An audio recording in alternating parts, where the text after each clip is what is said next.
In the United States, a multi-car crash kills 4 students. Investigators believe the driver lost control of the car.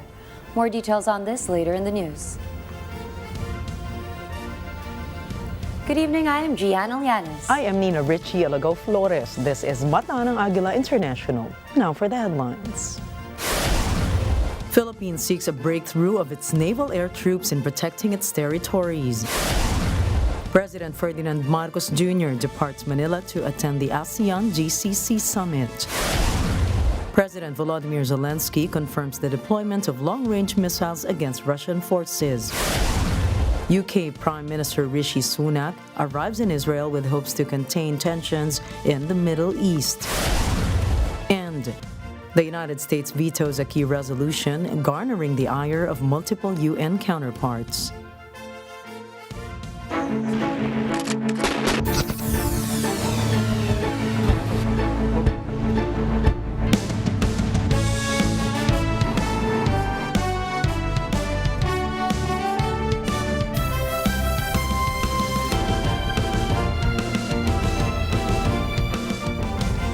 The 10-day campaign period for the Barangay and Sangguniang Kabataan elections, or BSKE, officially began today with over 1.4 million candidates vying for about 670,000 positions this year.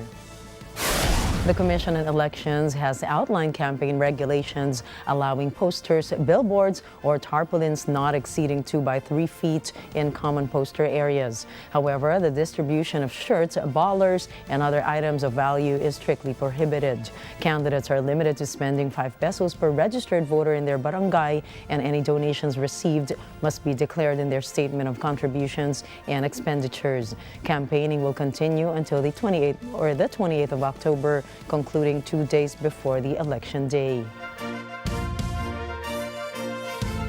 President Ferdinand Marcos Jr. has appointed Brigadier General Jesus Nelson Morales as the new head of the Presidential Security Group, or PSG. The president expresses his confidence in Morales' competence to lead the group during the change of command ceremony held at the Malacañang Park. He calls on all PSG personnel to extend their full support to their new leader during this transitional period. Morales will be taking over from Brigadier General Ramon Agila, who will assume his new position as the commander of the Civil Relations Service of the Armed Forces of the Philippines. The Presidential Security Group is responsible for ensuring the security and safety of the president, their family, and former presidents.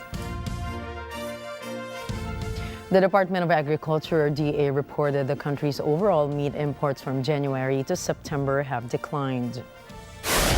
Bureau of Animal Industry data show the meat imports in the first 9 months of 2023 reached 923.16 million kilograms from 1.01 billion kilograms in the same period in 2022. The Bureau, however, clarified the decline in the level of imports is due to lower pork and beef imports. Data shows pork shipments, accounting for almost 50% of total imports, dipped 15.86% to 458.17 million kilograms from 545.21 million kilograms a year earlier. Meanwhile, beef imports, which accounted for 11.55% of the total, plunged by 20.79% to 106.67 million kilograms from 134.68 million kilograms. The Philippines is bolstering its naval air capabilities to protect its vast maritime territories. JD Mahina reports. Armed Forces of the Philippines, or AFP Chief General Romeo Bronner Jr. is seeking all pilots and personnel of the Naval Air Wing, or NAW's breakthrough in protecting the country's maritime territories. The pronouncement was delivered during the 76th founding anniversary of the regiment at Sangli Point in Cavite. Bronner hailed the endeavors of the NAW aviators, especially in their flying mission to safeguard Philippine territorial integrity. The military chief commended the NAW for its fast response and vital support to the ground forces during the Marawi siege, which recently celebrated the 6th anniversary of its liberation on October 17th. the AFP chief honored the men and women of the regiment for their commitment and dedication to their duty. He also encouraged them to continue their excellence and professionalism in serving the country. JD Mahinay reporting for Mata ng Agila International. Trusted, connected, on point. The Philippines and the World Bank are set to sign 20 new loans amounting to $5.677 billion. These are the upcoming programs and projects for the bank's financing between the years 2024 and 2025 to the Philippines. Finance Chief Benjamin Jokno said he met with top World Bank officials in Morocco to discuss sustainable development initiatives. Jokno also tackled how the multilateral organization could assist the country in its growth prospects. The World Bank mentioned that it was focused on expediting project approval and implementation, which is crucial in reaching faster and more effective development results for nations. The Marcos administration has 6 loans worth $336 billion with the bank. The World Bank is the Philippines' 3rd largest official development assistance partner. India has revealed plans to export 295,000 metric tons of non-basmati white rice to the Philippines. This allocation is the largest India has granted to a foreign country since lifting restrictions for specific nations. The Indian government recently issued a notification that expanded eligibility for exports to the Philippines, Nepal, Malaysia, and a couple of other countries. This development underscores the growing confidence in the bilateral relationship between India and the Philippines. The Department of Agriculture has been in negotiations with the Indian government since August, seeking to facilitate rice imports to address the rising prices of rice in the country. The United States said it is ready to help the Philippines combat cyber crimes and cyber attacks. This is amid a series of hacking encountered in the country's government websites over the past weeks. U.S. Ambassador to the Philippines, Mary Kay Carlson, said there is no specific request for assistance from Manila, but Washington is on strong communications to address cyber attacks. Carlson stressed that the cybersecurity is crucial to the Philippine-U.S. relations.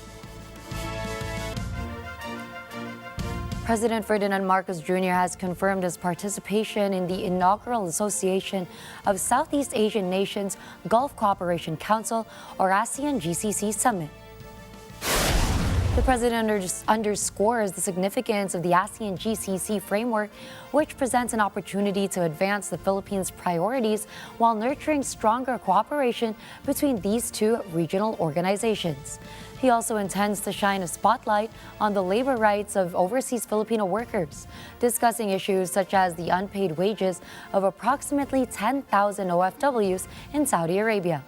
The president intends to meet with the Filipino community in Riyadh to acknowledge their invaluable contributions to national development. The Department of Foreign Affairs has confirmed a 4th Filipino casualty in the Israel-Hamas conflict. The victim was a Philippine national working in a communal settlement in Israel when a surprise attack by the Hamas militant group occurred. The Marcos administration is committed to providing full support and assistance to the victim's next of kin, especially concerning the recovery of the victim's body. DFA Undersecretary Eduardo Jose de Vega has stated that the 4th fatality was one of the 3 Filipinos initially declared missing. Unfortunately, there's still no information available regarding the 2 remaining missing Filipinos. Coming up, Olaf Scholz vows to stand against anti-Semitism. Lebanese security forces repel scores of protesters in Beirut. And the United States vetoes a key United Nations Security Council resolution. Stay tuned for more stories around the globe when we return.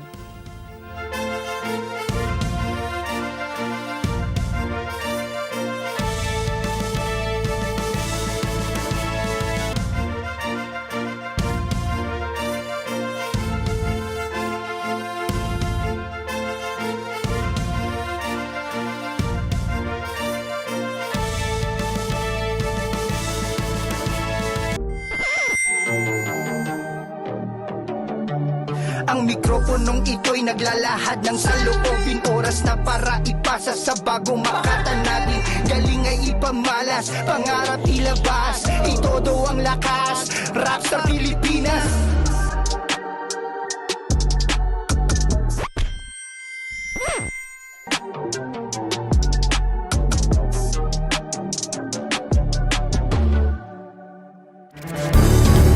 Open for Business delves into the remarkable story of how a 20-something entrepreneur turned her dreams into reality, sharing her vision for redefining beautiful body, empowering individuals, and leading the way in an industry that celebrates self-love.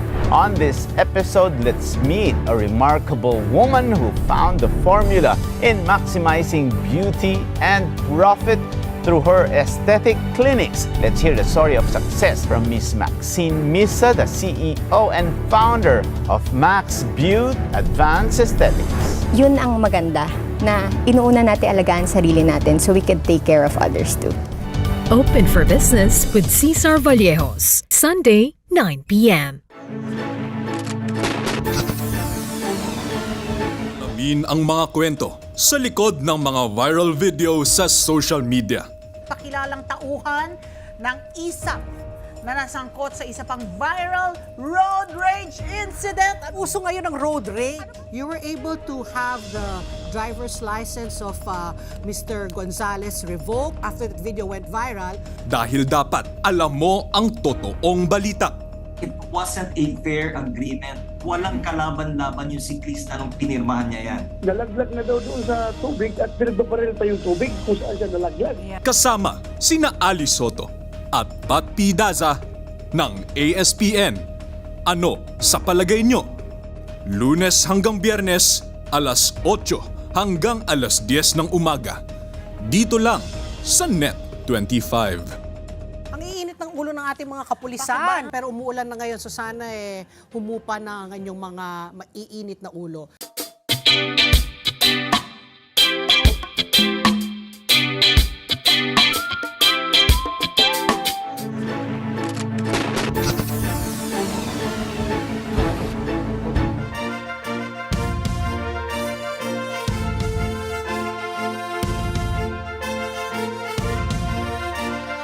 Welcome back to Mata ng Agila International. South Korea, Japan, and the United States are set to hold their inaugural joint aerial drill near the Korean Peninsula. A South Korean outlet reported the three countries are likely to conduct the said exercise on Sunday.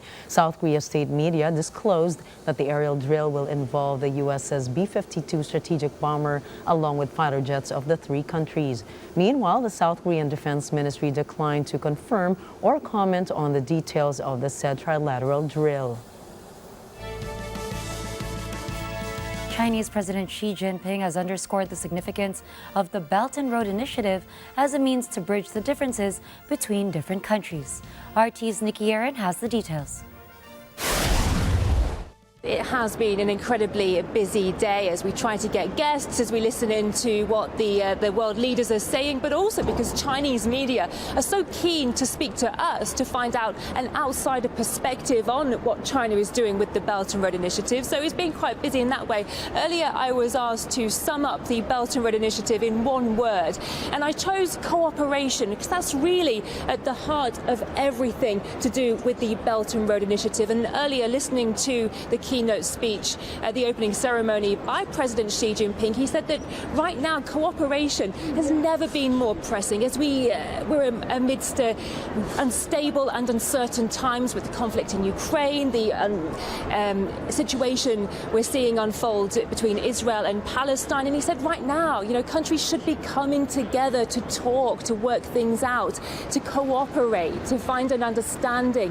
And he said that China opposes bloc politics. politics. It opposes unilateral sanctions. What it stands for, the Belt and Road Initiative in particular, is development, is of respect, is of support. Focusing on the Belt and Road Initiative and its ideas, it seems like it's one that many countries want to be a part of and also have a common vision, because over 140 countries are in attendance in Beijing for the Belt and Road Forum, and many entrepreneurs also are here taking part in forums. And President Xi, speaking earlier, laid out an 8-point action plan looking ahead to overcome these challenges and face the next 10 years of the Belt and Road Initiative. Let's take a listen. We will hold an international cooperation forum on cargo railways between China and other countries. Together with our partners, we will work on new logistic corridors across the Eurasian continent relying on direct railway and highway transport. As for economic support of the Belt and Road project, the China Development Bank and the Export-Import Bank of China will create credit lines. 350 billion Chinese yuan. The Silk Road Foundation will be increased by 80 billion yuan. At the CEO's conference of the Belt and Road Initiative, there were agreements signed totaling around 97 billion US dollars. China will be working on thousands more smaller projects to improve the well-being of the people. It seems to me that the Belt and Road Initiative is really the embodiment of this traditional Chinese custom, which in China we call guanxi, which means relationships. It's like you scratch my back, I scratch yours, creating a win-win. And the Belt and Road Initiative is about creating these kinds of win-win relationships that create a more fairer, a more just world, a common prosperity. As Xi Jinping said himself, China can only do well when the rest of the world is also doing well. Russia's Foreign Minister Sergei Lavrov hails North Korea's unwavering support for Moscow's military operations in Ukraine. Lavrov says Russia also deeply values North Korea's decision to recognize the independence of Moscow-backed separatist regions in eastern Ukraine. He also praised North Korea for defending its sovereignty while remaining unfazed by pressure from the United States and its allies. Lavrov is in Pyongyang for a 2-day visit to further discuss the unspecified agreements between Russian President Vladimir Putin and North Korean leader Kim Jong-un. Russia's closeness to North Korea remains a big concern to the United States and its allies. Some U.S. officials repeatedly claim that North Korea is sending weapons to help the Russian war efforts in Ukraine. Putin and Kim have continuously denied such allegations. Ukraine has deployed the long-range ATACMS missiles covertly supplied by the United States in a move against Russian forces on the battlefield. These missiles have reportedly targeted Russian airfields, resulting in significant damage. Helicopters have been destroyed, and an air defense missile launcher has been taken out. However, Russian official Vladimir Rogov disputes Ukraine's claims of success in these operations, insisting that Russian air defenses have effectively safeguarded the Berdyansk airfield. Russian President Vladimir Putin also expresses skepticism about the efficacy of the ATACMS missiles and the expectations held by Ukraine and the U.S., highlighting the strength of Russia's air defense system. After failing to win the first vote for the U.S. Speaker of the House of Representatives, Republican Jim Jordan tries a second time. Estela Dominique tells us if he was successful. Jordan. Crawford. Another round of voting, another disappointment for Trump-backed Representative Jim Jordan. Jordan fell short again of the necessary votes needed to secure the speakership of the House of Representatives. Jim Jordan of the state of Ohio has received 199. No person having received a majority of the whole number of votes cast by surname, a speaker has not been elected. All Democrats voted against him, casting their ballots instead for Democrat Hakeem Jeffries. In the second round of voting, Jordan expected more support from his Republican colleagues. He received even less. In the first round, 20 Republicans did not vote for Jordan. 22 did not vote for him on the second. It's unclear now how the House will proceed with the Speaker chair still vacant. This is especially troubling with pressing domestic and foreign issues still on the table. Estela Dominique for Matanang Agila International. Trusted, connected, on point. German Chancellor Olaf Scholz has strongly pledged to intensify efforts to combat anti-Semitism following an incident where attackers threw 2 Molotov cocktails at a Jewish assembly in central Berlin. Chancellor Scholz expressed his outrage at the attempted arson and characterized it as an inhumane and intolerable act. Fortunately, there were no reported injuries or significant damage to the building. The mass attackers fled the scene as security forces in the vicinity quickly responded to the small fire on the sidewalk.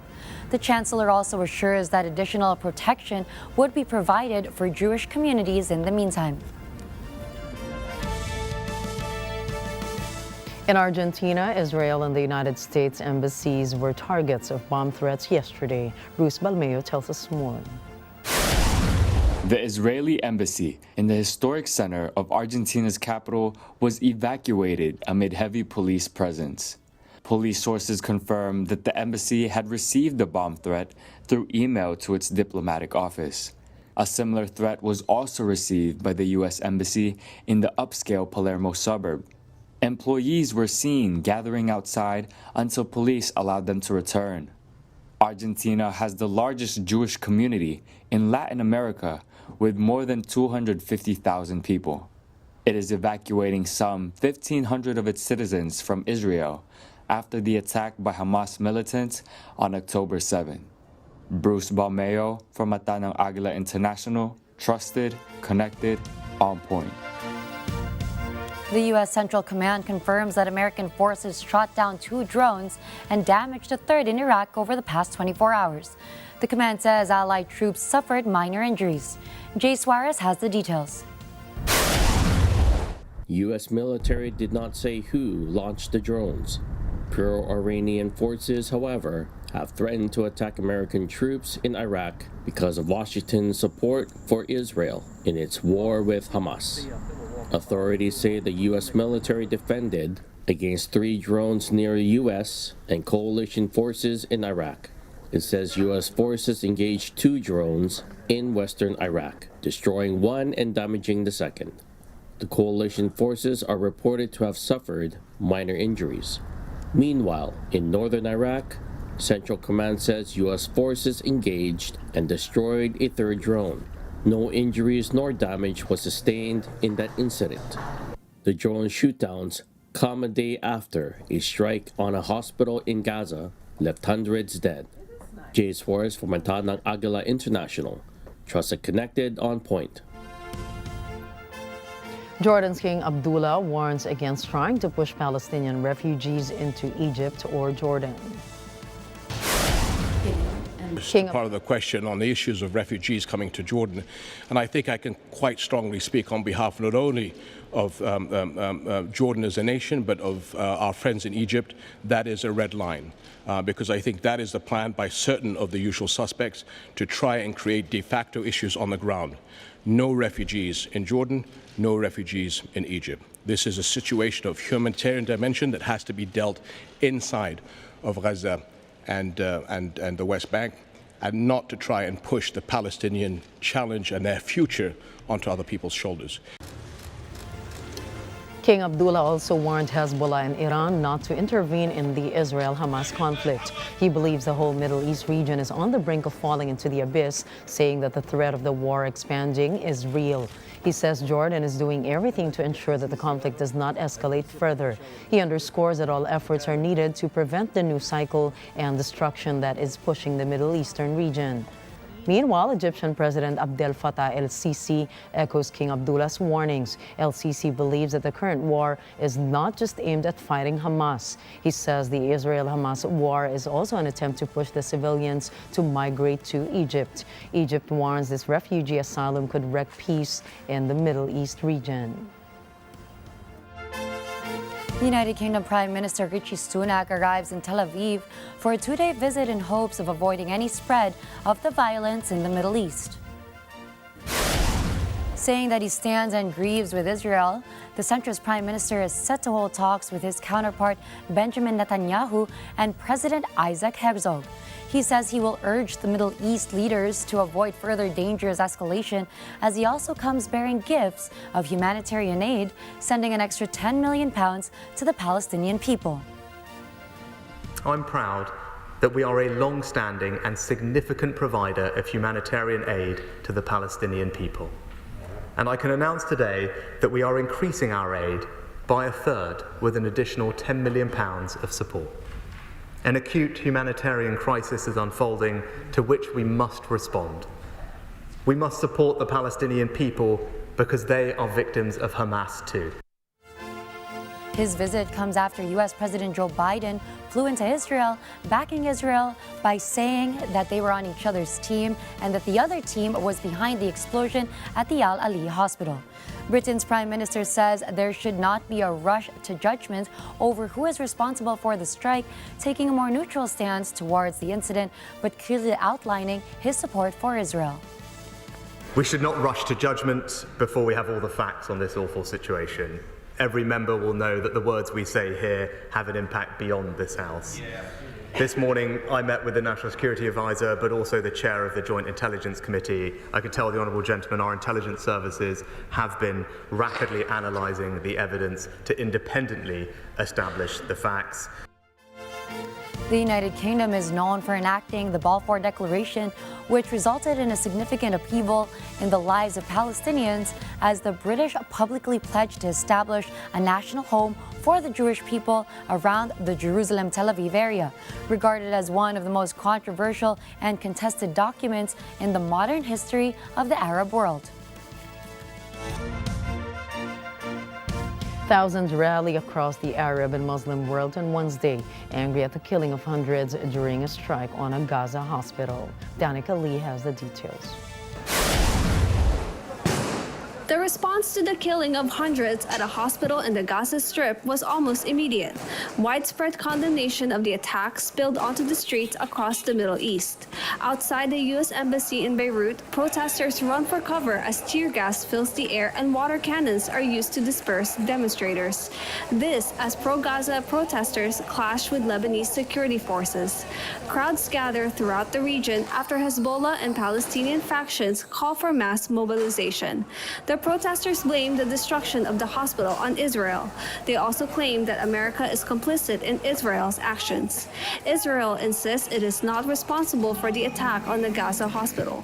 U.S. President Joe Biden says he believes the Gaza militants, not Israel, are behind the blast.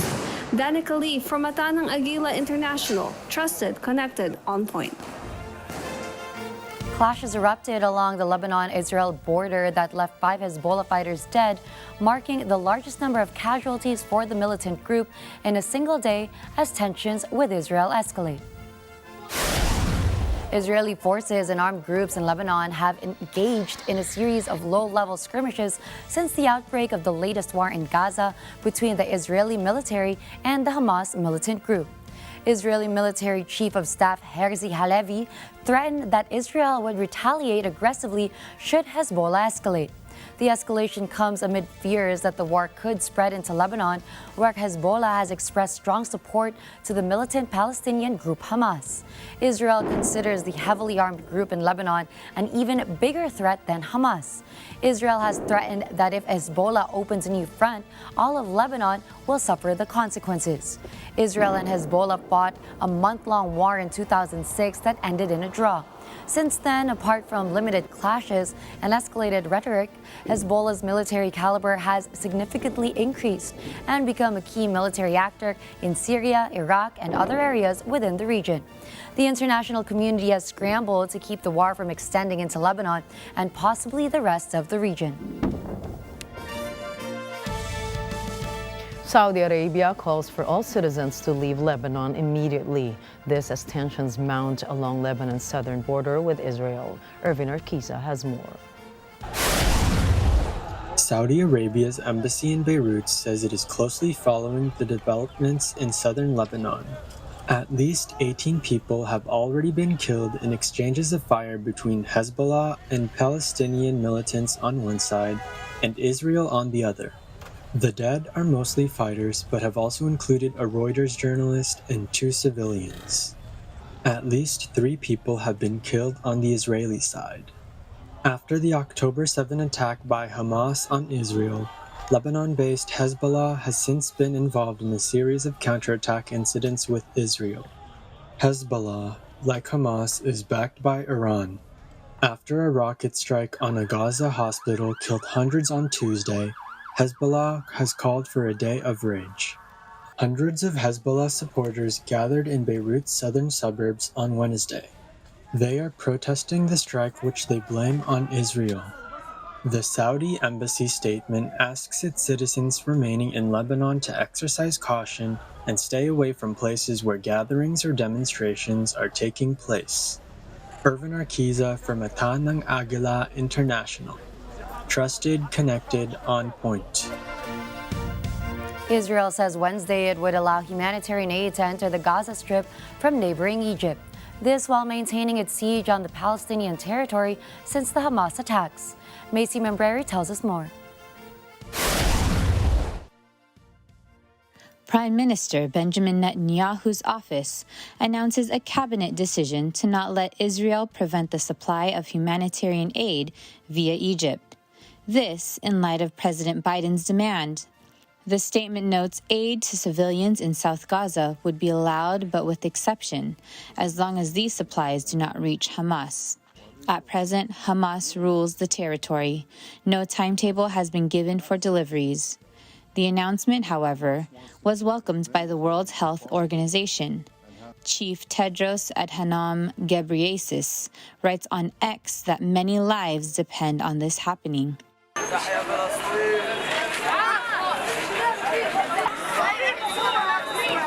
Gazans have been facing dire shortages as the territory was effectively sealed off in the wake of the October 7 Hamas militant attacks on Israeli communities and military posts.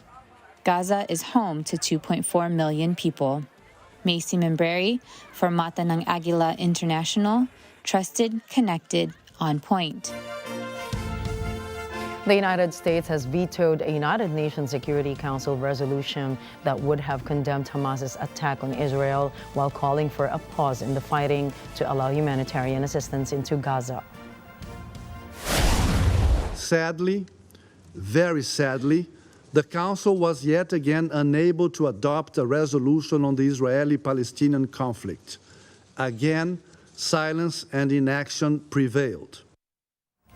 The U.S. was the sole vote against a resolution with 12 members voting in favor and Russia and the United Kingdom abstaining. The Brazil-drafted text would have condemned violence against all civilians, but the U.S. said that it did not do enough to underscore Israel's right to self-defense. Colleagues, the United States is disappointed this resolution made no mention of Israel's rights of self-defense. Like every nation in the world, Israel has the inherent right of self-defense as reflected in Article 51 of the UN Charter. The U.S. has typically exercised the Security Council veto to shield Israel from critical resolutions. The vote came amid soaring tensions in the region, with crowds of protesters taking to the streets in several countries after a deadly explosion at a hospital in Gaza drew widespread outrage. While the U.S. has said that Israel should take steps to avoid killing Palestinian civilians, it has offered firm support and little direct criticism of Israeli air raids on Gaza. Palestinian authorities have said that more than 3,400 people have been killed and more than 12,000 as a result of the Israeli offensive. Russia, which drafted a failed resolution calling for a ceasefire earlier this week, said the U.S. veto showed that U.S. rhetoric about international law and human rights was self-serving, made as a slight jab towards the United States stance on the Russia-Ukraine conflict. Только что мы с вами стали свидетелями очередного проявления лицемерия и двойных стандартов наших американских коллег. С самого начала, не выступая в принципе против идеи принятия гуманитарной резолюции Совбеза, они на самом деле не были в ней заинтересованы и лишь рассчитывали выкрутить необходимое для непрохождения проекта без их вето числа рук.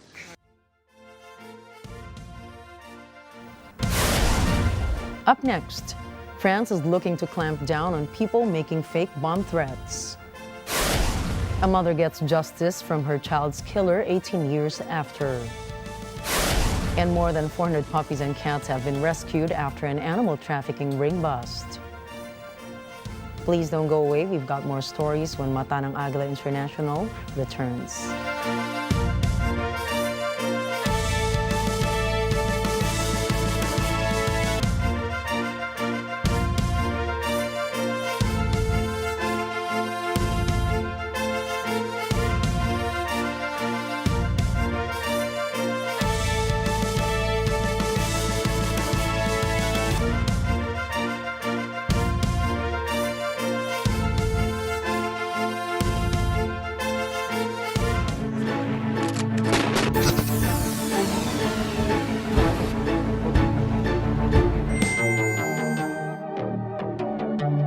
Ang mikroponong ito'y naglalahad ng saloobin, oras na para ipasa sa bagong makatanabing. Galing ay ipamalas, pangarap ilabas, itodo ang lakas, rap sa Pilipinas.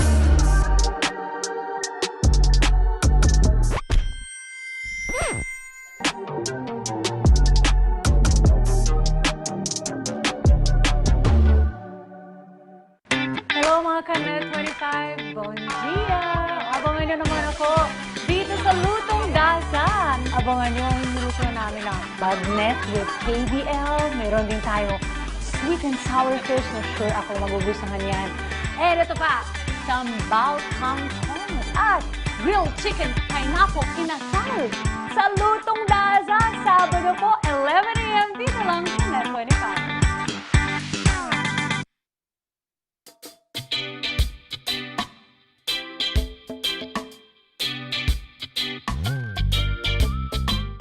This portion.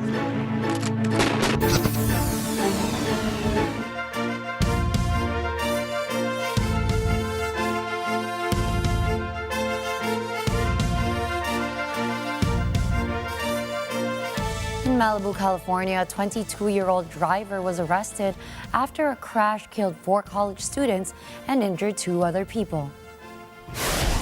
According to authorities, the 6 pedestrians were struck on Tuesday night along Pacific Coast Highway about 4 miles east of Pepperdine University. 4 women were pronounced dead while 2 others were taken to a hospital. The school later identified the victims as Niam Ralston, Peyton Stewart, Ash Weir, and Deslyn Williams. The driver has been identified as Fraser Michael Baum and was arrested on suspicion of vehicular manslaughter with gross negligence. Investigators believe Baum lost control of his car and plowed into 3 parked cars before ricocheting and killing 4 women. They clarified that there is no indication that Baum was involved in any street racing, and driver impairment angle is still under investigation. France's Justice Minister vows Wednesday to crack down on what he calls the little jokers behind a flurry of false bomb alerts. The fake threats caused chaos at airports, tourist sites, and a school. Rani Bayuga reports. Multiple fake threats of attack at several airports in France, including Lille, Lyon, Nantes, Nice, Toulouse, and Beauvais near Paris, led to hours of delays. The Palace of Versailles was evacuated for the 3rd time since Saturday for bomb disposal teams to check the site. The Palace of Versailles is one of the major tourist attractions outside of Paris. Justice Minister Eric Dupont-Moretti warns that the little jokers behind the false alerts would be found and punished. He says parents will be required to reimburse the damage they have caused if they are minors. France is on high alert following Hamas's October 7 attack on Israel. Friday's fatal stabbing of a teacher at a school in the northern city of Aras by a man claiming allegiance to the Islamic State group has alerted the country as well. The school was evacuated due to a bomb alert on Monday as well. This, just as a minute's silence for the murdered teacher was due to be held. The Louvre Museum was also evacuated on Saturday due to a bomb threat. Rani Bayuga from Matanang Agila International, trusted, connected, on point. Austria's former Chancellor Sebastian Kurz on Wednesday went to court for trial over a corruption case. But he says he is innocent in the latest scandal that rocks the EU state. From Europe, Ariane Celestino reports. Austria's former Chancellor Sebastian Kurz goes on trial on Wednesday for allegedly giving false testimony. Kurz, together with 2 others, is accused of providing false testimony in a parliamentary inquiry in 2020. The complaint also alleged Kurz was involved in setting up and appointing the leadership of a company that administers Austria's role in some corporations. Kurz has repeatedly denied any wrongdoing. Once hailed as a wunderkind of Europe's conservatives, Kurz stepped down as Chancellor 2 years ago due to grave accusations and spending public money for favorable media coverage. Reporting from Portsmouth, United Kingdom, this is Ariane Celestino For mata ng Agila International, trusted, connected, on point. The prime suspect for the 2005 disappearance of the Alabama teen Natalie Holloway has admitted guilty for her murder. The Dutch citizen Joran van der Sloot has submitted to the federal court, stating that he was responsible for her death as well as the extortion of her family in exchange for information surrounding the horrific act. The missing case of Natalie Holloway has now been finally closed after nearly 2 decades following her disappearance. This was after Dutch native Joran van der Sloot, the lead suspect for her case, was given a plea deal to provide the gruesome details regarding Holloway's case. During a documented court filing, van der Sloot has confessed to killing Holloway with a cinder block at a beach during her supposed vacation in Peru back in 2005. Natalie's father, Dave Holloway, stated that the proceeding confirmed that this defendant murdered Natalie and then tortured and extorted those who love her most. Van der Sloot has also been serving time for killing another woman named Stephanie Flores. He was extradited to the United States last June to face his other charges. In the said agreement, Van der Sloot's indictment in Peru will now be served concurrently with his crimes of extorting and defrauding Holloway's family for $250,000 back in 2010.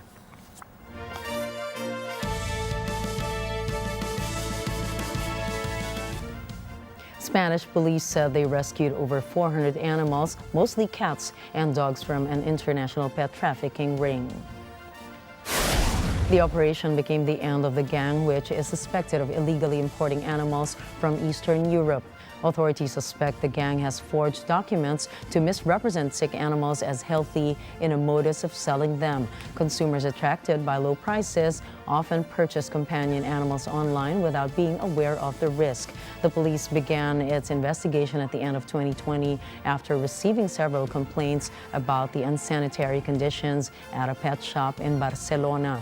The operation was carried out last month against the ring, which was confirmed active in Barcelona, Madrid, Andorra, and Eastern Europe.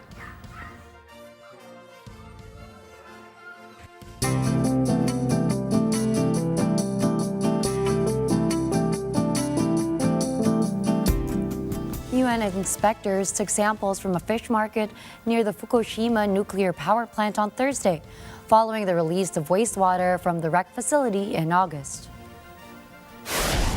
The International Atomic Energy Agency, or IAEA team, comprising scientists from China, South Korea, and Canada, were collecting fish, water, and sediment samples this week to verify Japan's findings. The aim was to ascertain whether the Japanese labs are measuring and analyzing properly tritium levels. Samples will be sent back to labs in the team members' home countries for independent review, and the IAEA will evaluate and publish those results. Japan, meanwhile, says that the water has been filtered by its special ALPS technology of radioactive substances diluted with seawater and have shown tritium levels are within safe limits. Coming right up, users accuse Meta of unfair bias against Palestine.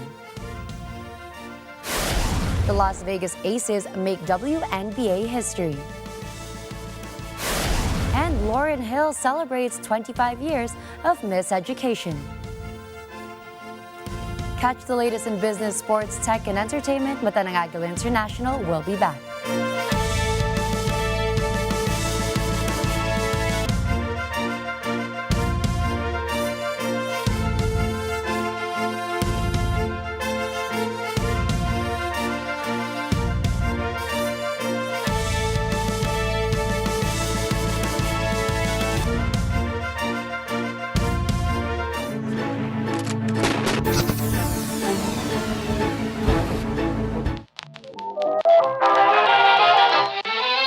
Pasiglahin ang araw ng linggo. Kayo'y maaantig. Huwag mo ubusin ang luha mo sa wala dito. Mapapaisip. What are we gonna do? Matatawa. Why so much food? Even no money, no honey, we make utang-utang. Mapapahanga. At mapapainda. kasama si The King. Ang nag-iisang comedy king Dolphy. Ano pangalan mo? Big po. Big po. Ano mo si Fernando po? Tito Vic and Joey. Mahirap ikwento, Vicky. Mahabang istorya. At marami pang artista na pinagigiliwan noon magpahanggang ngayon. My love, my endless love. Sine Throwback. Tuwing linggo, alas 12 ng tanghali sa Net 25.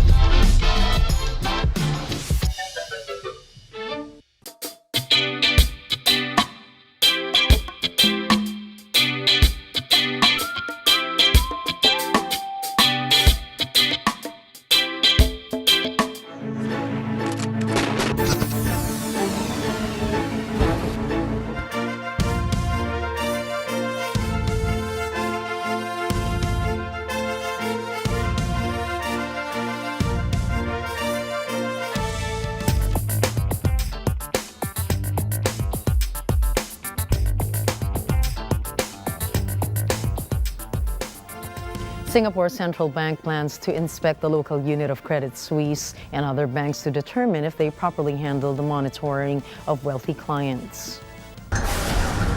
Financial experts see Singapore's inspection of Credit Suisse and others as a serious move to resolve the money scandal that rocked the Asian hub. The state regulator says more than $2 billion in assets, from cash to jewelry, have been seized from a group of alleged money launderers who had relations with Credit Suisse and other banks in the city-state. One of the suspects, Wang Shui-ming, held 92 million Singaporean dollars at Credit Suisse. Sources say Wang's deposit is the biggest known account so far in the case. Credit Suisse declined to comment.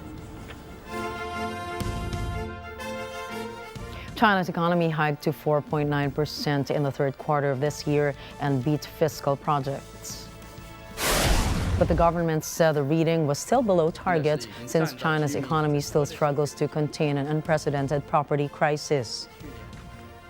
地产开发投资下降9.1%，全国商品房销售面积同比下降7.5%，商品房销售额下降4.6%。 China already hiked spending on building, ports, and other infrastructure, cut interest rates, and eased curbs on home buying. National Bureau of Statistics Deputy Director Sheng La-Yun points out real estate sector cannot sustain high growth indefinitely. He says it is normal to undergo adjustments to eliminate outdated production capacity and promote high-quality development of real estate industry. But economists say China should make new and wider reforms to address long-term issues that stifle its economic growth. Finnish tech giant Nokia is set to cut somewhere between 9,000 to 14,000 jobs by the end of 2026 to cut costs. According to the company, the timing and detail of final job cuts will be decided only after careful consideration and will depend on the evolution of end market demand. The announcement was made as the company reported a 20% drop in sales between July and September, blaming the slowing demand for 5G equipment in markets such as North America. It currently has 86,000 employees around the world and has axed thousands of jobs since 2015. Its customers have been cutting spending amid high inflation and interest rates, also stating that advances in cloud computing and AI will need significant investments in networks that have vastly improved capabilities to cater to newer audiences and ventures. The company declined to say where the job cuts would fall or whether UK employees would be affected.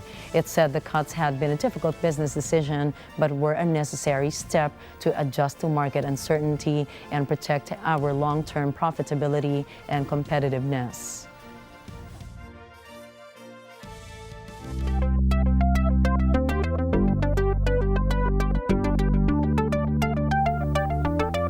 Google is tweaking its Chrome browser search and address bar, enabling users to navigate the web more easily.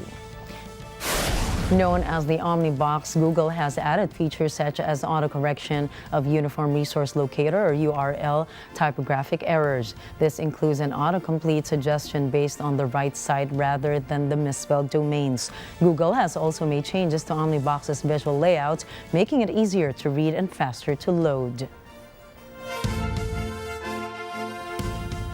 Many Palestinian supporters said their posts have been blocked or removed from many Palestinian supporters said or removed have been blocked from Facebook and Instagram. Users complained they did not violate any meta policies, but their messages of support for Palestinian citizens who were displaced, injured, or killed by Israeli airstrikes were being hidden from the platforms. Some users also said their calls for peaceful protests were suppressed.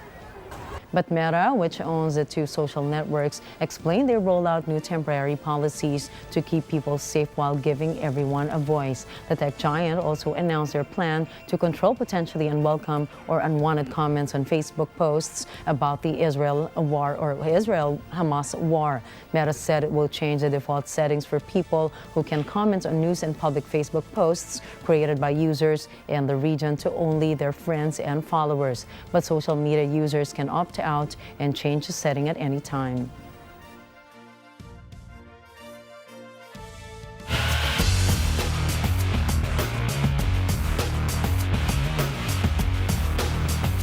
In football, Argentina has extended their perfect start to South American qualifiers for the 2026 World Cup. This after Lionel Messi scored 2 goals to lead Argentina with a 2-0 victory over Peru. The Inter Miami star took to his international goal tally to 106 with strikes in the 32nd and 42nd minutes. The win leaves reigning world champions Argentina on top of the South American qualifying table and on track to return to the World Cup finals in 2026. Meanwhile, their arch rivals Brazil suffered a nightmare 2-0 defeat in Montevideo, crashing to a first loss against Uruguay in 22 years. Uruguay's Darwin Núñez played a pivotal role in the second, including a bullet header that sealed their victory. The win was Uruguay's first over Brazil in a World Cup qualifying fixture since 2001. For Brazil, the defeat was compounded with veteran forward Neymar being stretchered off just before halftime with what appeared to be a knee injury. Brazilian team officials then later said Neymar has a torn ligament and meniscus. It is the latest in a string of injuries for the star, who underwent surgery in March for an ankle problem that sidelined him for 6 months.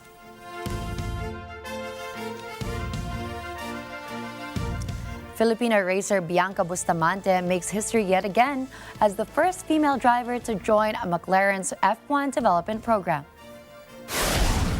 The British team announced that the 18-year-old F1 Academy racer became the first female to join the McLaren driver development program. She will be racing in the finale weekend of the inaugural F1 Academy season in Austin to cap off her season with Italian team Prema Racing. Bustamante first made waves in the world stage of motorsports when she joined F1 Academy's Prema Racing last February and won her first title in Spain last May. She also competed in the W Series and claimed the top rookie honors in her single-seater debut in 2022. Meanwhile, the Las Vegas Aces secured their place as one of the greatest teams in the WNBA history. This after they became the first team to repeat as champions after holding off the New York Liberty 70-69 in Game 4 of the finals. Aja Wilson was named the most valuable player of the finals with 24 points and 16 rebounds to help the Aces recover from a 12-point deficit. The Aces did it without Chelsea Gray, Kia Stokes, and veteran Candace Parker, who all suffered from injuries. The title is the first back-to-back feat in the league since the Los Angeles Sparks in 2001 to 2002. Since then, teams have been able to win only a single trophy at a time, but now Las Vegas look poised to become the league's next dynasty.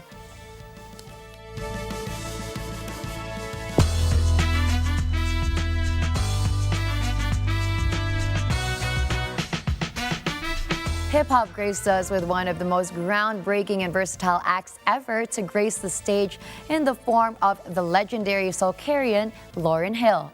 Her presence gave birth to various multi-platinums from the Fugees and her debut magnum opus, Miss Education, which turns 25 this year. Catherine Ortula has the scoop. 25 years of support, 25 years of love. It's our first show. Those were the words Lauryn Hill spoke to an adoring crowd as she relived songs from her iconic album.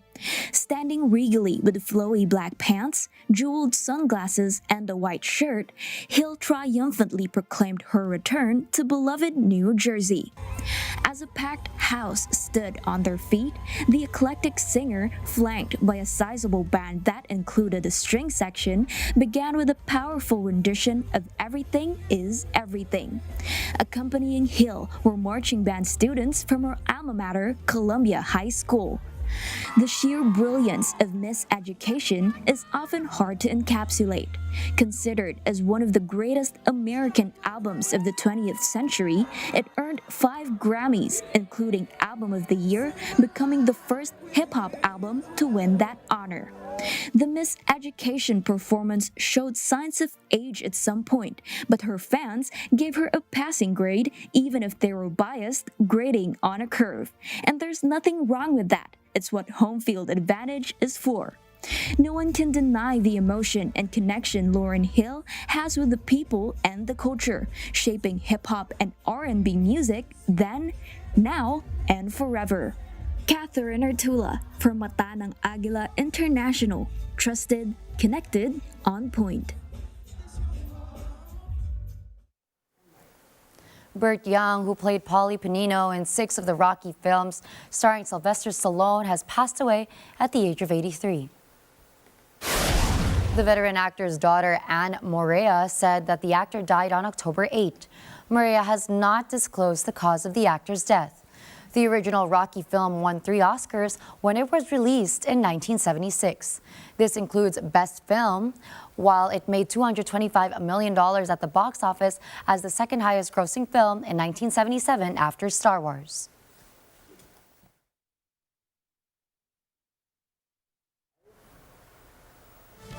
And to send you off tonight, here's a quote from Rocky Balboa himself, Sylvester Stallone. I'm always looking for a new challenge. There are a lot of mountains to climb out there. When I run out of mountains, I'll build a new one. I love that. I love that because I feel like once we've achieved the challenges that we wanted to overcome, it's nice to look for a new one because what do we have to live for, right? And somebody like Sylvester Stallone is just unstoppable. I think what he's trying to tell us is we keep setting goals for ourselves. We do the pace, it's up to us. The difficulty is up to us too. Yes, and that's what makes life interesting. And that's a wrap for tonight's news. Catch the latest updates on our social media channels. I am Gian Llanes. I am Nina Richie Alagao-Flores. This is Mata ng Agila International. Trusted, connected, on point.